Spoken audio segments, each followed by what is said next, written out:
পাকিস্তানের মুখোশ খুলতে অভিষেককে বিদেশে পাঠাচ্ছে কেন্দ্র। ভারতের অপারেশন সিন্দুর এবং তার পরবর্তী পরিস্থিতিতে পাকিস্তানের স্বরূপ উন্মোচন করতে এবার কেন্দ্রীয় সরকার গঠিত সর্বদলীয় প্রতিনিধি দলে অন্তর্ভুক্ত হলেন ডায়মন্ড হারবারের তৃণমূল সাংসদ অভিষেক বন্দ্যোপাধ্যায়।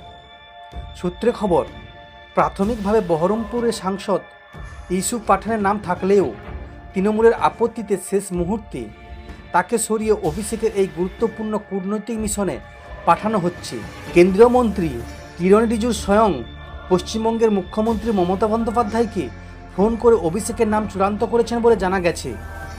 যদিও তৃণমূলের তরফে সরকারিভাবে ফোনালাপের বিষয়ে কোনো মন্তব্য করা হয়নি, তবে পশ্চিমবঙ্গের শাসক দলের তরফে এক বিজ্ঞপ্তিতে জানানো হয়েছে, আমরা অন্তত আনন্দের সঙ্গে ঘোষণা করছি, সন্ত্রাসবাদের বিরুদ্ধে সরব হতে ভারত যে সর্বদলীয় প্রতিনিধি দল পাঠানোর সিদ্ধান্ত নিয়েছে তাতে তৃণমূল কংগ্রেসের প্রতিনিধিত্ব করার জন্য অভিষেক বন্দ্যোপাধ্যায়কে মনোনীত করেছেন চেয়ারপারসন মমতা বন্দ্যোপাধ্যায়। অভিষেক যে ভারতের প্রতিনিধিত্ব করতে এবং সন্ত্রাস নিয়ে পাকিস্তানের মুখোশ খুলে দিতে বিদেশে যাচ্ছেন, সেটাকে তৃণমূলের তরফে রীতিমতো জয় হিসেবে তুলে ধরা হয়েছে।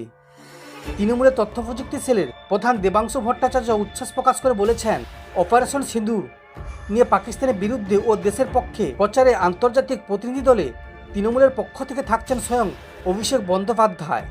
প্রাথমিকভাবে কেন্দ্র সরকার কর্তৃক নির্বাচিত কূটনৈতিক প্রতিনিধি দলে বহরমপুরের সাংসদ ইউসুফ পাঠানের নাম ছিল, কিন্তু এতে তীব্র আপত্তি জানায় তৃণমূল।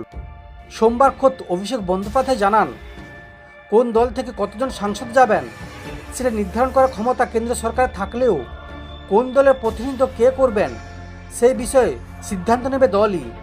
এই পরিস্থিতিতে ইউসুফের নাম ফিরিয়ে নেওয়া হয় এবং তৃণমূলের অভিষেককে মনোনীত করে।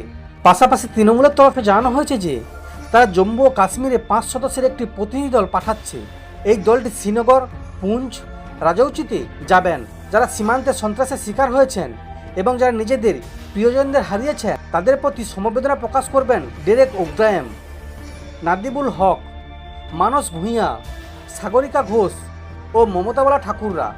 এই পদক্ষেপগুলি এদিকে যেমন সন্ত্রাসবাদের বিরুদ্ধে ভারতের দৃঢ় অবস্থাকে তুলে ধরেছে, তেমন রাজনৈতিক দলগুলির মধ্যে জাতীয় ইস্যুতে ঐক্যবোধের বার্তাও দিচ্ছে।